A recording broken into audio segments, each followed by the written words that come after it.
Watch this.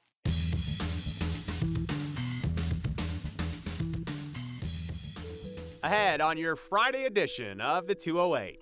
With not one, not two, but three departures from Boise City Council this year, there will soon be another new face joining. We sit down with Boise Mayor Lauren McLean to hear what the future may hold. Plus, for the first time in half a decade, Chinook salmon will be swimming around in the Boise River. We'll tell you everything you need to know if you want to try and catch one. And later in the show, it's going to be hot this weekend. Like, really, really hot. We're going to just tell you how hot and what you can do to try to beat the heat. We're also melting things. Oh yes, ahead on the 208.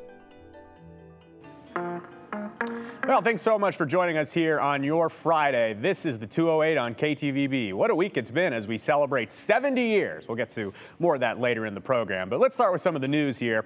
This week, we learned that Boise City Council will again be seeing a new face join their team shortly. Back on Tuesday, Boise City Council President Holly Woodings announced that she will be leaving 1 week from today, July 21st. It's a third departure Boise City Council has seen this year. Former Council President Elaine Clegg, she left back in February to go work for Valley Regional Transit as their CEO, and former Council member Lisa Sanchez, she vacated her seat back in January. Of note, we also know that Council member Patrick Bajent says he will not be seeking re-election for the 23 election coming up. So a lot of change just this year so far, and we're only in July. But earlier today, I sat down with Boise Mayor Lauren McLean to talk about the departure of Woodings, what she means to the city, her work, and really everything she's done. We also chatted about looking forward and what it's been like working with new faces in recent months. Boise City Council will soon need a new president. Holly Woodings announced that she's set to relocate with her family to Washington, D.C. Her last day will be on July 21st. It's a loss for the community, and personally, I'm really bummed that she's moving. She and her family are moving on. I've really enjoyed working with her well beyond our time together on council. Boise Mayor Lauren McLean will appoint a replacement from District 5, where Woodings represents, to serve out the remainder of her term. McLean quickly acknowledged the challenge of replacing Woodings. I was starting to think about all the positions that somebody needs to fill as Holly moves on, and she's been such a leader in this building itself, on the modern zoning code. She works closely with so many downtown Boise businesses as part of our DBA. She's on our urban renewal board. She works with the cities. There's quite a bit that she has done, but the council is up to the task, of course, of filling those roles, and she'll be missed. Her contribution is appreciated. So what will McLean and City Council be looking for? I'll be looking for someone like Holly that has demonstrated deep commitment to this community. Public service in all forms. They could have been involved in volunteer organizations and their PTO, maybe on a board or commission, and someone that demonstrates not only a deep desire and commitment for public service, but that same deep commitment to our city. Woodings' departure follows former President Elaine Clegg and former council member Lisa Sanchez. McLean believes, despite the change in personnel, council has remained strong. She expects the same with whoever is the new face on council. We have seen that in the last two appointments, how new council members have jumped right in and been actively involved on really big topics. There are many people in this community that have done that, whether it be on the Pathways Commission or Committee, our boards and commissions, some other volunteer opportunities that I expect they'll respond to this call and help us ensure that our city council remains reflective of this community. Regardless of makeup this year, McLean says council has worked well together. I see what you see, and that is that they're a group of folks that find common ground in their commitment to Boiseans and are more than willing to work together to meet the needs of the moment. City Council is close to taking their summer recess. I asked Mayor McLean what the pulse on Boise is approaching that mark. While there's a sense of, worry about what's next because we're growing, deep down what I hear from folks is that they know that together as Boiseans we'll come through this time as long as we roll up our sleeves, work really hard together, diligently focus on taking care of people. Mayor McLean is looking for a replacement to serve until the end of the year, and in order to seek appointment for District 5, candidates must use the legal boundaries from the 2021 election map, and applications for the position, they must be submitted by 5 p.m. on August 1st. Earlier this year, you may remember on the 208, we featured Holly Woodings for a hat trick of public service. At one time, Woodings was serving as council president, a fill-in state lawmaker, and a fill-in city of Boise mayor. I asked her at the time what she learned about public service in Boise and in Idaho. Her answer now sounds like advice to whoever replaces her. Every level, it's really the same thing. You need to be prepared. You need to do your reading beforehand, be prepared with questions that you want to ask. And I think above all, maintain a level of decorum and respect toward your fellow lawmakers and the people who show up to testify and, you know, share their concerns. And I think that that's the most important thing about it. Changing topics now, I'll just say this. Take that, naysayers. Despite a forecast that said we wouldn't be able to see the northern lights from Idaho last night, several people posted photos and videos on our awesome Idaho Weather Watchers Facebook page proving the naysayers wrong. Claire Lorraine, for example, posted a time lapse of the aurora borealis. She says this video was recorded near Cascade, Idaho. We also have some photos taken by Jeremiah Sorrells. He took these awesome shots that you can see. Wow, those are amazing, honestly. This is the Custer County area from last night. These are some of the most stunning pictures you'll see of the northern lights. And these photos were sent in from other viewers from places like McCall, Donnelly, Cascade, and Idaho Falls. What a treat. This is stunning, these pictures. Mother Nature sure knows how to put on a good show. And if you have any photos or videos from the aurora borealis, we'd love to see them on the Idaho Weather Watchers Facebook page, or you can text us 208-321-5614.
Well, let me see if I can tell you something new as far as this weather is concerned, other than hot, right? So what we have is the heat advisory, so that's not new. So that's going to be for the entire weekend. Starts late tonight at midnight and continues through midnight on Sunday, okay? Now, as we continue with this, you can see the temperatures today, we're basically in the mid-90s. Now, the mountains. Okay, if you're thinking the mountains this weekend, try to cool off. These are the temperatures for today. You can add another 10 degrees to most of these spots where highs will be up to about 90 degrees. However, the low temperatures getting into the weekend will get down into the lower 50s for McCall, Stanley, as well as down here for Haley. So that means, yeah, kind of chilly, okay? Kind of chilly in the morning. It's going to heat up fast. You don't have to worry about how cold it's going to get. But as you look at the futurecast, something else just to note. For Sunday, now you can see there's clear skies around here through Saturday, but I'm going to show you, there it is, some high clouds, just a little bit of moisture. Now keep in mind, we're pretty hot even in the mountains, so any kind of moisture that develops, there goes, starts to develop maybe, just maybe a thunderstorm. I don't think we're going to see anything down here in the valley, but what we will have will be some gusty winds if some thunderstorms form later Sunday night. So notice that for Sunday afternoon, 107, and the winds will be blowing too. Yeah, you might as well stay inside. That's it. Try to stay as cool as you possibly can. Now, over the northwest, these are the highs for today.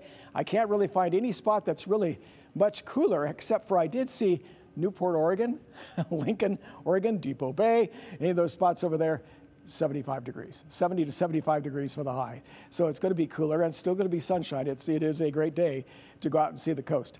Well, here in the valley, this is what we have. It's a first alert weather day for Sunday because of that. Yeah, the 107. So Channel 7, 107. Then tomorrow's up to about 100 degrees. You see Monday, 96 degrees for the high. Tuesday will be 93. As you look at Wednesday, we come back up. Now, some of the lows actually drop into some lower 60s, and that's pretty good news because that means that you got just that crisp morning. And it's not so much as you look at Sunday morning where it's 68 degrees and 72 degrees. Those kind of lows means that it doesn't feel like it's really warm or cooling off at all. But we do have some cooler nighttime lows. But get a load of this. Joe, next week, Thursday and Friday, temperatures are going to be up around 101, 102 degrees. It's just the dog days of summer. We're getting into the end of July. Here it comes. Well, Rick, I think it's a good time for me to get good at doing yard work in the dark. Thank you very much. Well, as you heard Rick say, though, it's going to be a very hot weekend, triple digits. And the all-time record's 111, Rick? The all-time Boise okay, so that's the all-time record's 111. Who knows? Maybe we'll break it. But those kinds of temperatures are not that unusual for Idaho. In fact, back in 2021, we were experiencing a similar heat wave around this time of year. So for fun, Brian Holmes thought that he would put some stuff in direct sunlight on a stone platter for 30 minutes. Things made of wax, things made of chocolate, things made of ice, just to see which would melt first. It's this classic 208 redial. First one in the field, the crayons. Call them Color Me Bad, but they are good to be one of the favorites. This candle burning both ends. Soap on a rope as a long shot. So are Chappewa and One Night in Vegas. A lot of people picking I Can't Believe It's Not Butter odds. Butter close competitor, Seabiscuit. It's cookie dough. Then there's the hard-shelled candies, Race the Rainbow and Slim Not So Shady. They don't crack under pressure. However, the gummies, Seattle Slurry, will go out on short odds. Hershey Goes now into position. And Stars and Stripes, the last to enter the starting gate. And they're off. I Can't Believe It's Not Butter odds leaps to the lead. Don't look now, but here comes Hershey Goes. However, she looks like she's not going to keep up with that pace. From the middle of the pack, Seattle Slurry making its move. I Can't Believe It's Not Butter odds trying to maintain the lead, and Color Me Bad coming on strong on the backstretch. On the far turn, Seattle Slurry turning into some sort of colorful slurry. But I Can't Believe It's Not Butter odds not ready to give up the ghost or the lead. And down the hot stretch they come. I Can't Believe It's Not Butter odds. Seattle Slurry, Color Me Bad on the outside, and it's Seattle Slurry going fluid first. Followed by I Can't Believe It's Not Butter odds, and Color Me Bad oozing into third. Stars and Stripes, just out of the money on this one. Hershey Goes, couldn't keep up and kept its shape. Seabiscuit made an effort, but One Night in Vegas and Chappewa not even close to contenders despite the 125-degree stone surface. Race the Rainbow, Slim Not So Shady, not such a good showing. And burning both ends, soap on a rope, like they were left at the starting gate. And that's the call from Fairview Field. Until next time. I think we should probably run it back with some new objects. Text us what you think. And as Rick said, it could be 106 or 107 on Sunday. Maybe you'll do this in your own backyard. Let us know. So what can you do to beat the heat here in Boise? Well, I sat down with the Boise mayor, as you saw earlier in the program. We talked about it being 108 possibly on Sunday. I asked her, what are you going to do? Here's what she had to say. The 108 days are the days I wish I had a basement. Safely spend time at the river, right? Whether it be where you can hang, and we see this, right, on hot days. I love going down to the river because you just see hundreds and hundreds of Boiseans enjoying the trees, the beaches, the cool, clean water that we've got running through our city. But I'd also really encourage folks to watch out for each other because it'll be hot this weekend. Check on your neighbors, see if anybody needs anything, make sure you drink a lot of water. And we have services and organizations in place ready to help if people need help.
It is a big day for local anglers. The Idaho Department of Fish and Game restocked the Boise River with the new catch, Chinook salmon. Yes, and it's the first time in 5 years that you can go hook a Chinook right in your backyard in Boise. So we got Barber Park, Park Center Bridge, Americana Bridge, and Glenwood Bridge. They all hosted the salmon transfers today. Those are going to be hot spots. So in total, Fish and Game released around 300 excess or extra salmon they had, and they come from the Rapid River hatchery up north, and that's near the Riggins area. And that's a good group of trophies in the mix too. Fish and Game says about 100 of the stocked fish are at least 2 feet long. And anglers, they wasted absolutely no time lining the Boise River banks today, and it made for some good competition too. If that's what you're into. Here's our Andrew Bartline. It's not far from the city, but it's far enough. The Boise River bank. It hosts a routine getaway. I fished on it for 50 years.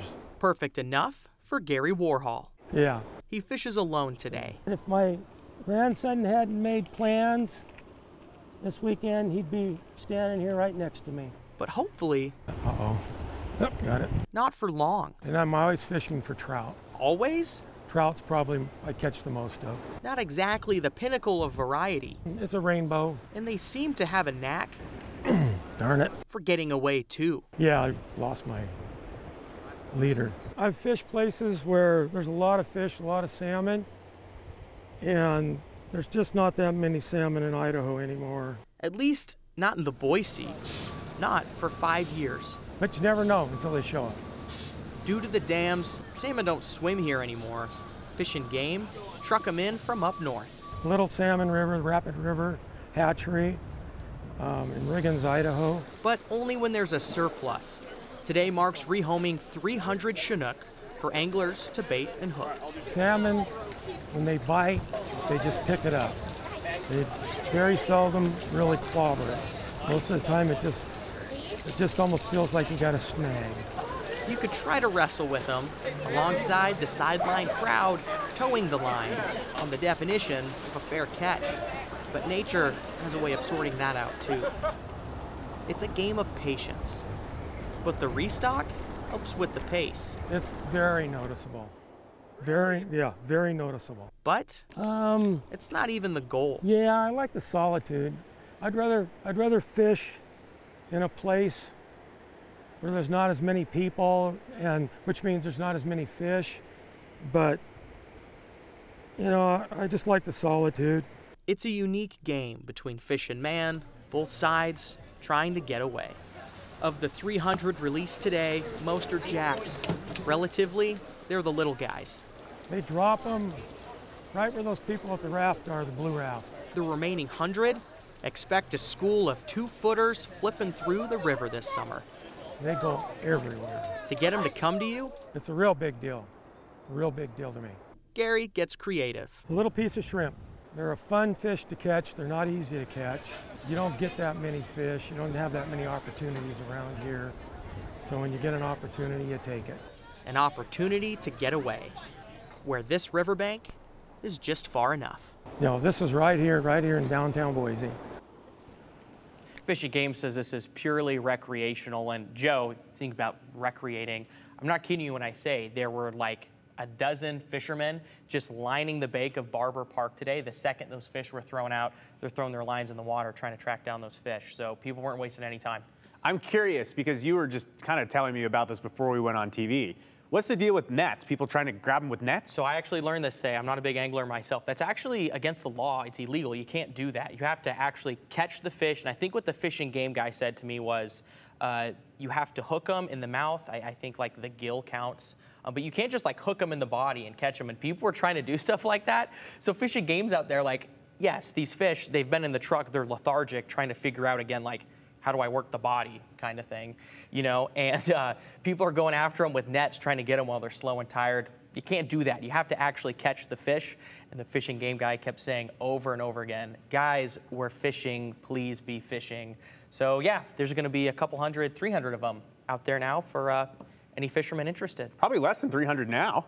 Oh, somebody has to have caught one by now. The guy we talked to, Gary, I told him to send me a picture if he caught one. I haven't gotten a picture yet. So no such luck for Gary yet, but it sounds like he fishes a lot. He might get one. You got to give the fish a chance, you know? You can't just scoop them up in a net.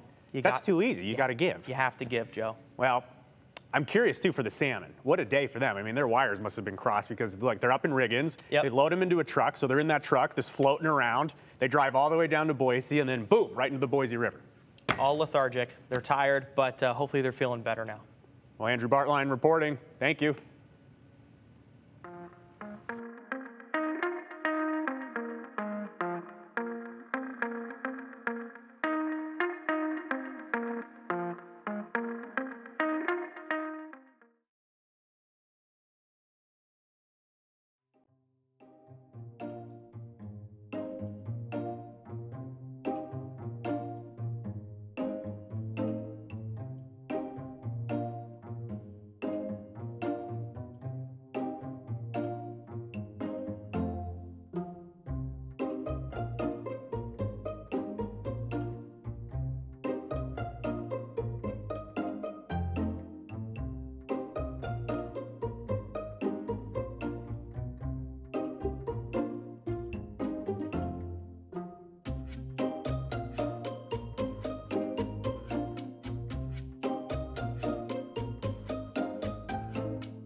If you're in downtown Boise on Wednesday, you probably saw a pretty sweet party happening at Alive After 5, biggest party of the year, Boise Center Grove Plaza. Familiar faces from the past and present at KTVB's 70-year anniversary as Idaho's very first television station. And this week on Friday, we're looking back at one of our all-time favorite days at Channel 7.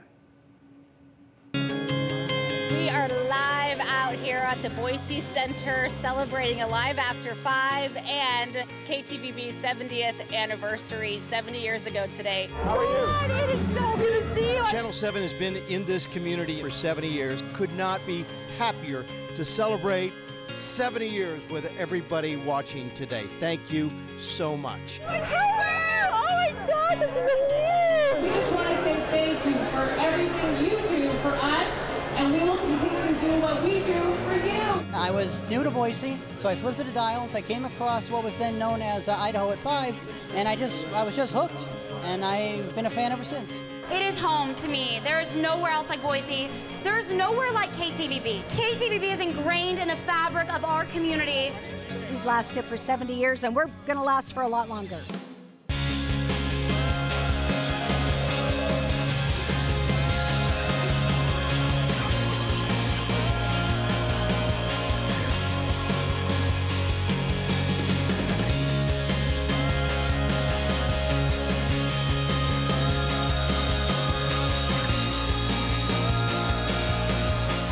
Proud to be a part of the 70th anniversary for Channel 7. I can't tell you, I got goosebumps.